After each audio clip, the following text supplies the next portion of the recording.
श्री नंद बाबा प्रत्येक एकादशी का निर्जल व्रत करते हैं। निराहारा का अर्थ आहार सर्वथा, जो कुछ भी हम ग्रहण करते हैं उसे आहार कहते हैं। निराहार का अर्थ निर्जल। सर्वोत्तम पक्ष है एकादशी का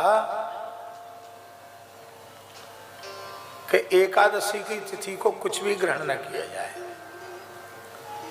शरीर की वैसी सामर्थ्य न होवे तो फिर दूध पी करके, जल पी करके व्रत किया जाए। जल पीकर भी सामर्थ्य न हो तो दूध लेकर, वेद लक्षणा भारतीय देसी गाय का दूध पीकर व्रत किया जाए। वेद में लिखा है व्रत के संबंध में, पयो व्रतो ब्राह्मण, ब्राह्मण व्रत करे तो दूध पीकर करे। यवागु व्रतो राजन्य, क्षत्रिय व्रत करे तो फलाहारी लपसी, लपसी जानते हैं ना, लापसी, हलवा, सीरा, ये खाकर के व्रत करे। आमिक्षा व्रतो वैश्या, वैश्य व्रत करे तो आमिक्षा माने होता खोवा अथवा छेना, छेना की मिठाई, खोवा छेना खा करके वैश्य व्रत करे।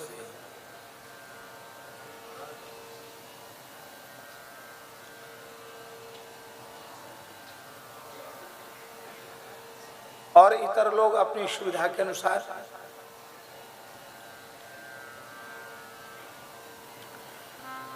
क्षत्रिय को यवागु व्रत इसलिए कहा, उसे गौ रक्षा, राष्ट्र रक्षा का भार उसके ऊपर है, इसलिए कुछ पौष्टिक आहार उसके भीतर होना चाहिए जिससे वो लड़ भिड़ सके। वैश्य को भी बहुत कुछ काम करना है, इसलिए छेना में, खोवा में शक्ति होती है, मिठाई खा करके व्रत करे, ताकत बनी रहे। ब्राह्मण केवल दूध पी ले, दूध ही पर्याप्त है उसके लिए, ये विधि है।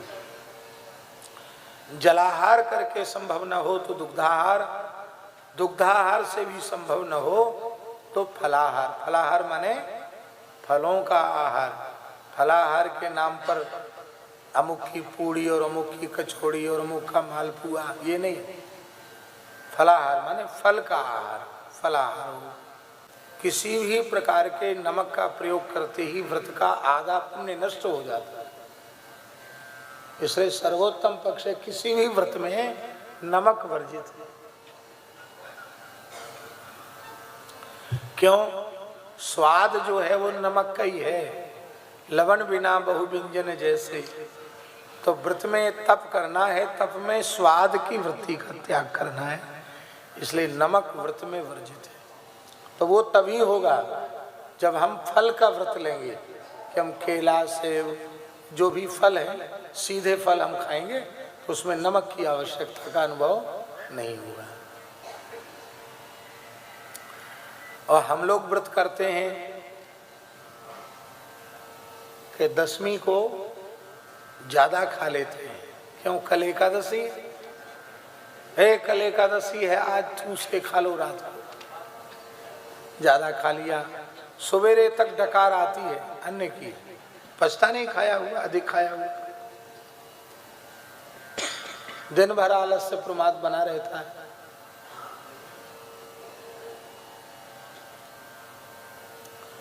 इसलिए व्रत के लिए बता, जो लोग व्रत करना चाहते हैं उनके लिए बता रहे, दशमी को एक समय भोजन और द्वादशी को भी एक समय भोजन और एकादशी का व्रत, ये है पूरा व्रत। दशमी को भी एक समय भोजन करना है और द्वादशी को भी पारण हो गया, उसके बाद फिर कुछ खाना नहीं है। और एकादशी को जागरण, जागरण की बड़ी महिमा है एकादशी की। जैसे शिवरात्रि के पर्व पर 4 प्रहर की पूजा होती है, ऐसे ही पद्म पुराण, ब्रह्म विवर्त आदि पुराणों में एकादशी को शालिग्राम भगवान की 4 प्रहर की पूजा और तुलसी अर्चन का विधान शास्त्रों में आया। ये एकादशी की महिमा है। एकादशी हरिवासर है, भगवान को एकादशी अत्यंत प्रिय है। एक बार अन्न भगवान की शरण में गए, बोले महाराज मेरी रक्षा करो। भगवान बोले किससे? कहते सब दुनिया हमें खाए चली जा रही है, सबको छुट्टी मिलती है, एक आध दिन की छुट्टी हमको भी मिलनी चाहिए। भगवान ने कहा ठीक है, एकादशी तुम्हारे अवकाश का दिन है, छुट्टी है, तो एकादशी को जो अन्न खाएगा वो पाप का ही भक्षण करेगा। जो एकादशी व्रत करते हैं उनका पाप अन्न पर स्थित होता है, और जो एकादशी नहीं करते अन्न खाते हैं वह उनके उस पाप को ग्रहण कर लेते हैं। इसलिए एकादशी को अन्न नहीं खाना चाहिए। अन्न का अवकाश है। हमारे वैदिक सनातन धर्म में त्याग की बड़ी महिमा है। त्यागात् शांतिरनंतरम, त्याग के अनंतर शांति होती है। तो आप पूरे हिंदू जीवन पद्धति को आप देखेंगे तो हर चीज का वर्ष में कोई ना कोई दिन त्याग है। अब गृहस्थों में एक ऐसा उत्सव होता है, उस दिन ताजा अन्न नहीं खाया जाता, बासा अन्न खाया जाता है। एक दिन पहले बना देते हैं, फिर वो देवता की पूजा करते हैं, उस दिन चूल्हा नहीं चेता, बासा अन्न। साल भर में एक दिन चूल्हे की भी छुट्टी की जाती है।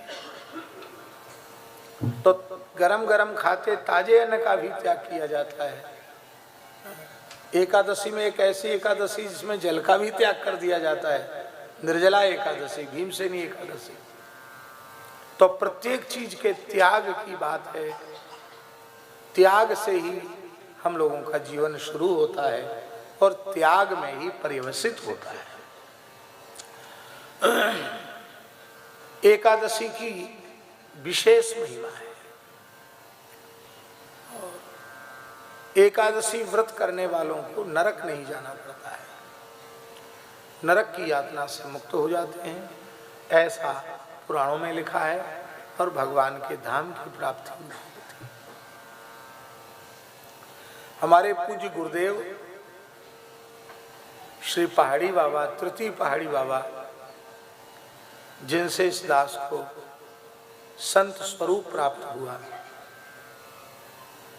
इस कलकत्ता महानगर में मूल पुरुष श्री स्वामी नृसिंहदास जी महाराज प्रथम पहाड़ी बाबा वे भी पधारे, जो 150 वर्ष की आयु तक विराजमान रहे।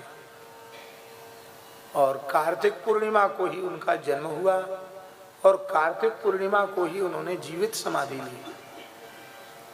उसके बाद उनके शिष्य श्री स्वामी लक्ष्मण दास जी महाराज द्वितीय पहाड़ी बाबा हुए, जिनका जन्म बलदेव जी का था, दाऊ जी का ही था। वे भी बड़े वीतराग महापुरुष थे, वो भी यहाँ आए बंगालियों में। और उसके बाद हमारे पूज्य गुरुदेव तृतीय पहाड़ी बाबा वो पधारे। लगभग 62 वर्ष तक तो लगातार कलकत्ता आए,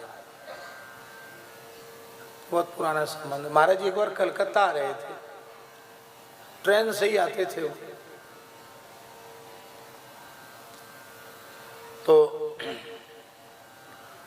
ट्रेन उधर मुगल सराय होके ट्रेन इधर कलकत्ता थी। तो मुगल सराय में कोई शास्त्री जी ट्रेन में चढ़े, उनका भी रिजर्वेशन था। उनके एक मित्र पहले से एक सीट पर थे, वो बनारस से आए होंगे, मुगल सराय से ट्रेन पकड़ी उन्होंने। तो उन दोनों का पास ही पास में सीट थी, महाराज जी की एक तरफ सीट थी। तो जो बनारस वाले जो उनके मित्र थे, उन्होंने जो मुगल सराय से जो पंडित जी चढ़े थे, उनके लिए उन्होंने पान का डिब्बा खोला और कहा कि पान लो, तांबूल पान खा। बनारस के लोग पान खाने के बड़े शौकीन भी होते हैं, वहाँ के पंडित लोग भी पान खूब खाते हैं। तो जैसे ही पान दिया तो उन्होंने ऐसे स्पर्श किया और कहा आज एकादशी है, हम पान नहीं खाएं, क्योंकि व्रत में पान वर्जित है। तो उन्होंने कहा कि अरे आप तो हमारे सहपाठी हो, हमने तो आपको कभी एकादशी करते देखा नहीं, आप एकादशी क्यों करने लगे? कब से करने लगे एकादशी? तो उन पंडित जी ने जो घटना सुनाई, उस घटना को हमारे महाराज ने जैसा सुना और जैसा हमको सुनाया, हम उसको आपको सुना रहे। उन पंडित जी ने कहा कि बिल्कुल आप ठीक कहते, हम एकादशी कभी करते नहीं थे, लेकिन हमारे घर में एक काम करने वाला लड़का था,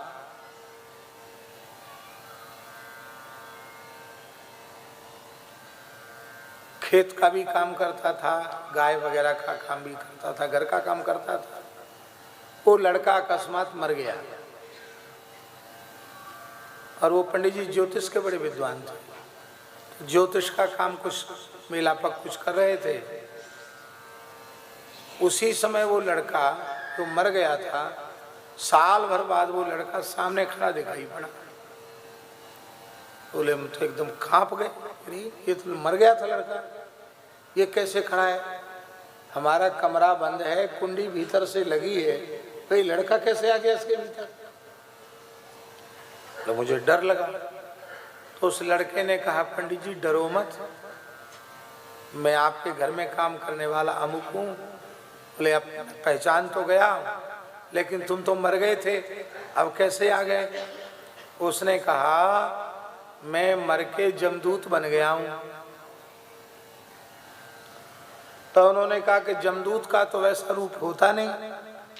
उसने कहा हम लोगों में इच्छा रूप धारण करने की सामर्थ्य है, तो हम जमदूत के रूप में आते तो आप मुझे पहचान नहीं पाते, इसलिए हम अपने जो आकृति आपकी परिचित है उसी आकृति में हम आपके सामने आए।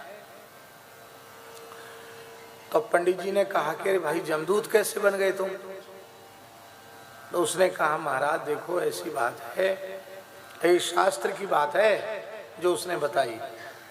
जो 100 चक्कर यमलोक के लगा लेता है उसको जमदूत बना दिया जाता है, क्योंकि भगवान बार बार जीव को कल्याण का अवसर देते, मनुष्य जन्म देते हैं और वो फिर पाप कर्म करके नरक जाए, फिर नरक की यातना भोग के 84 के चक्कर में पड़े, फिर भगवान कृपा करके मनुष्य बनाए, फिर नरक जाए। ऐसी बार बार भगवान अवसर देते हैं और बार बार वो नरकों में जाता है।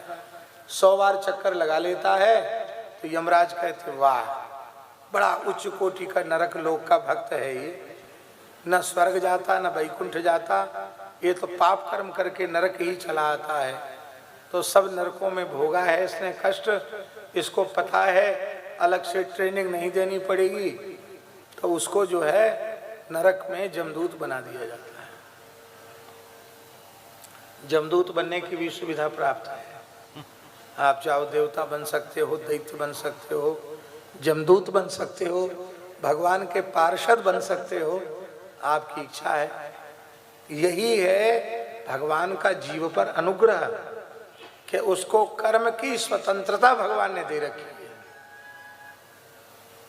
और सत्कर्म का अनुष्ठान करे, इसके लिए भगवान ने वेदादि शास्त्रों को दिया है, विवेक को दिया है, सत और असत का विचार करने का में समर्थ बुद्धि भगवान ने प्रदान की है।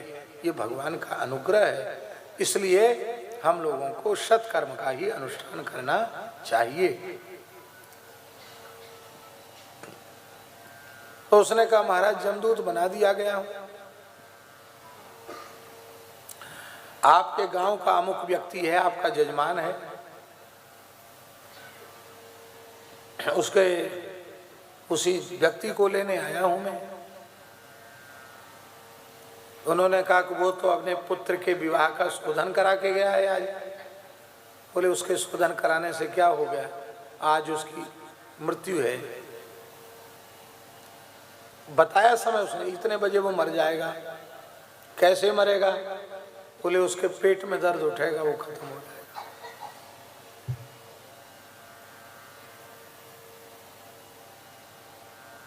तो जाते जाते बोले अब हमारा समय हो रहा, हम जा रहे हैं। बोले नहीं नहीं देखो एक बात बताओ, नरक से बचने का कोई उपाय है? तुम तो यमदूत हो। बोले हाँ। जो एकादशी व्रत करता है, जो तुलसी धारण करता है और जो एकादशी व्रत करता है, उनको नरक नहीं जाना पड़ता है।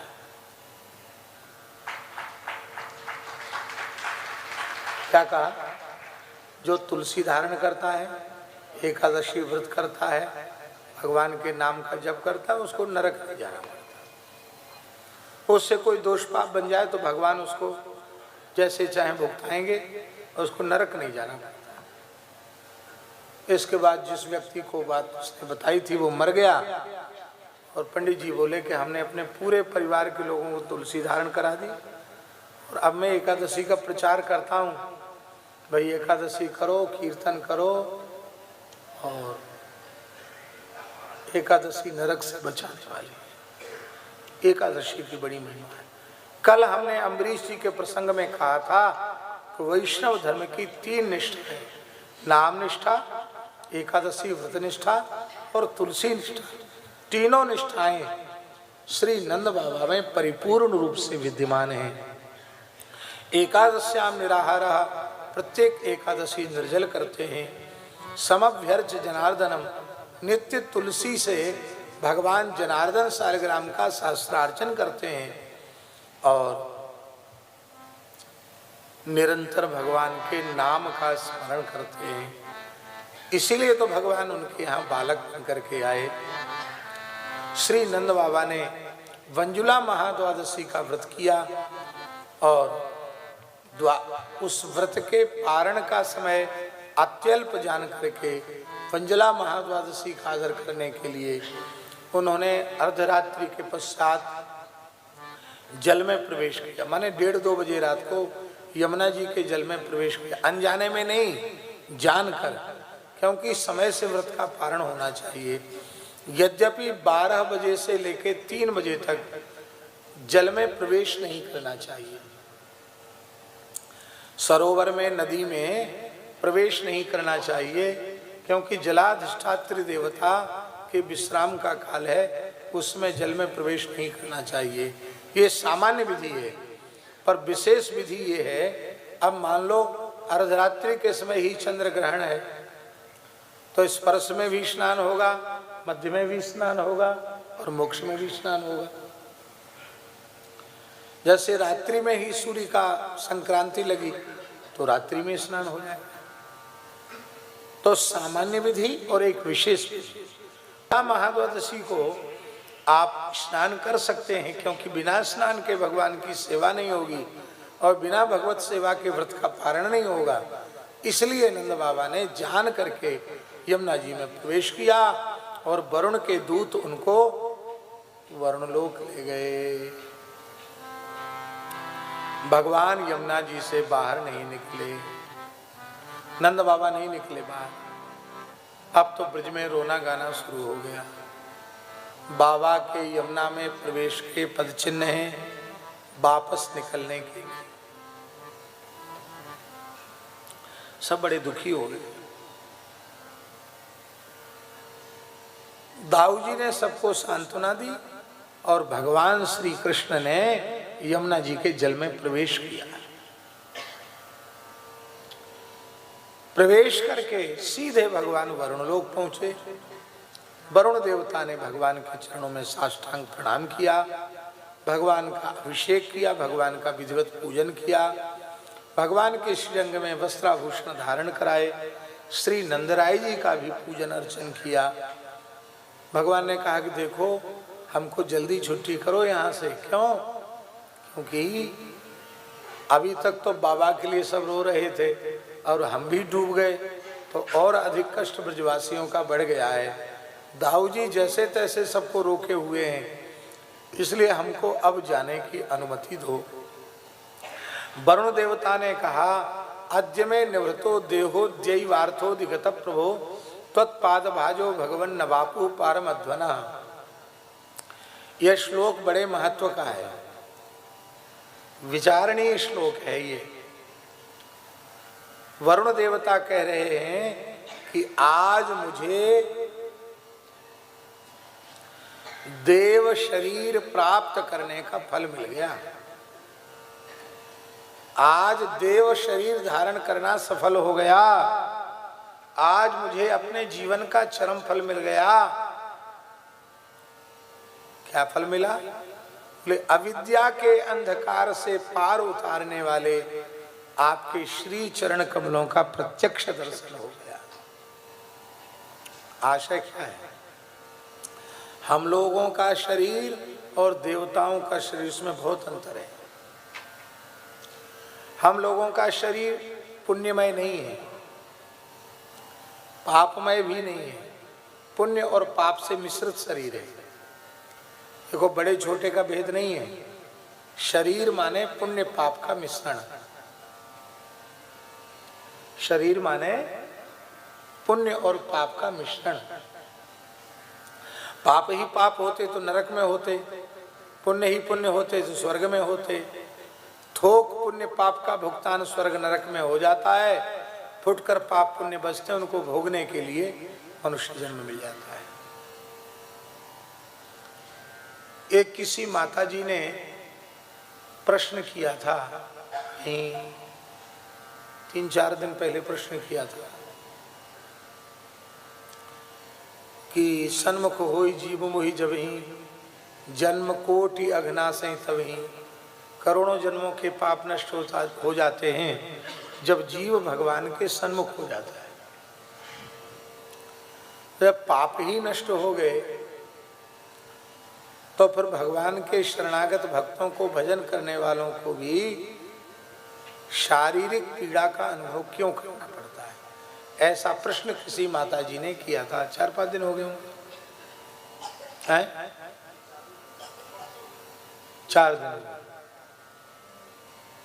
शायद बैठी होंगी वो माताजी कि नहीं बैठी, पता नहीं, जो भी हो। देखो,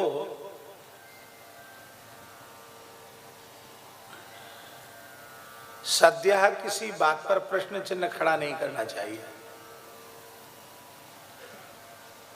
हम लोग इतने जल्दी फैसला सुना देते हैं, ये फैसला सुनाने का अधिकार हमको नहीं है। पहले बात को ठीक से समझो। सन्मुख होई जीव मोहि जबहि, जन्म कोटि अघनासहि तबहि।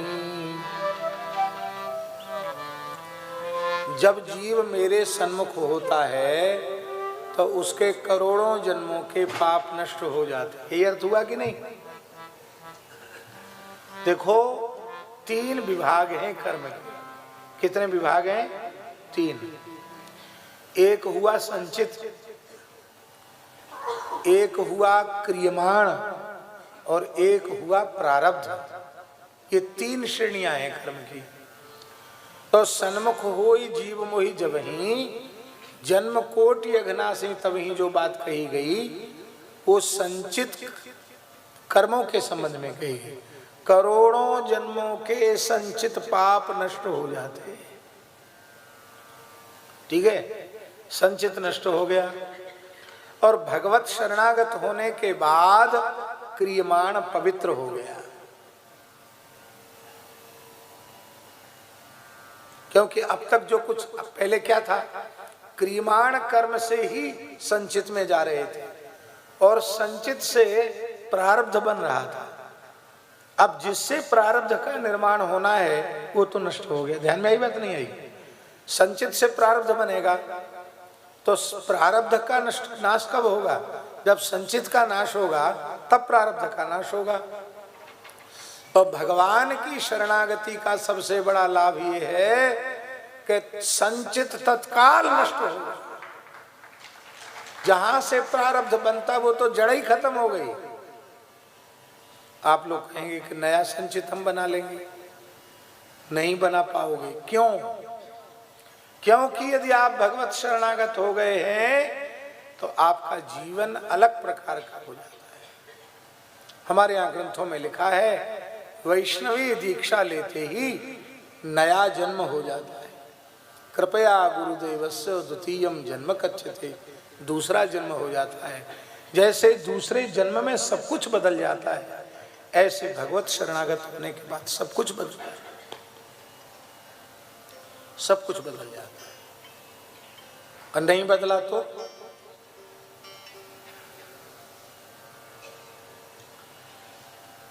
तो उनको दीक्षा लेने का लाभ तो नहीं मिलता, अपराध उनके सिर पे चढ़ता है।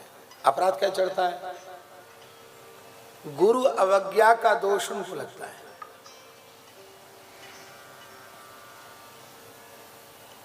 आपने जब से भगवत शरणागति ली, आप मस्तक पर तिलक धारण करते हैं, अष्टाक्षर मूल मंत्र का जप करते हैं,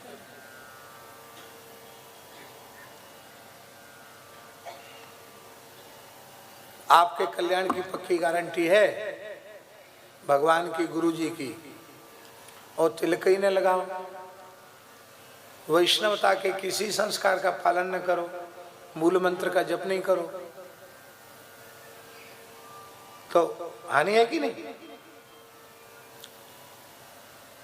ऋषिकेश में गीता भवन 3 नंबर में परम श्रद्धेय स्वामी राम सुखदास जी महाराज के चरणों में हम बैठे थे, और स्वामी जी के मुंह से निकला कि लोग गुरु बना के नरकों में जा रहे हैं। तो हमको ये बात खराब लगी, अच्छी नहीं लगी, क्योंकि हम लोग तो गुरु परंपरा के अनुसार ही अपने जीवन को संचालित करना चाहते हैं। हमने कहा स्वामी जी ये बात हमें अप्रिय लगी और हमारी समझ में नहीं आई। मैंने कहा स्वामी जी, तो स्वामी जी ने कहा कि मैं गुरु परंपरा का विरोधी नहीं हूं, मैं पवित्र संप्रदाय का विरोधी नहीं हूं, वैदिक संप्रदायों का विरोधी नहीं हूं। हमसे बोले कि आप तो पंडित हो, पढ़े लिखे हो, शास्त्रों में लिखा है गुरु आज्ञा पालन न करने वाले को नरक जाना पड़ता है। बताओ कौन गुरु आज्ञा मान रहा है? लोभपूर्वक दीक्षा दी जा रही है कि कुछ न कुछ चेला है तो भेंट करेगा, और चेला बनने वाले लोगों को पता ही नहीं। जैसे पहले थे वैसे ही भगवत शरणागति के बाद उनके आचार विचार खान पान व्यवहार में कोई अंतर नहीं, पहले जैसे थे दीक्षा के बाद भी वैसे ही।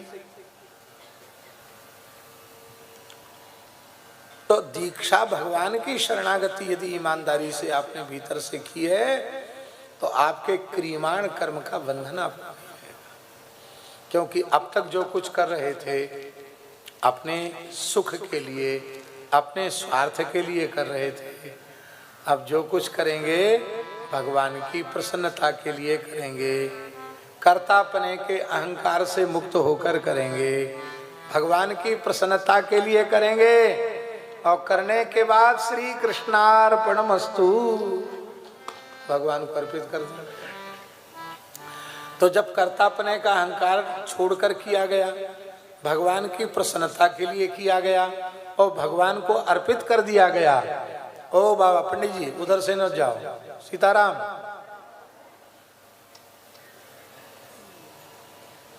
उधर बैठा करो, तुम उधर बार बार उठना पड़ता है उस के लिए, उस तरफ बैठा देना इनको, उधर पीछे दादू इनको उधर पीछे बिठाओ।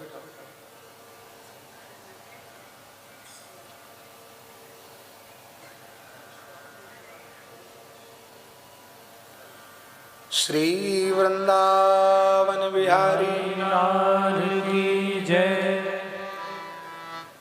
कायेन वाचा मनसेन्द्रियैर्वा, कायेन वाचा मनसेन्द्रियैर्वा, बुद्ध्यात्मना वानुस्थितः स्वभावात्, बुद्ध्यात्मना वानुस्थितः स्वभावात्, करोति यद्यत् सकलं परस्मै, करोति यद्यत् सकलं परस्मै, नारायणाय समर्पयेत्, नारायणाय समर्पयेत्।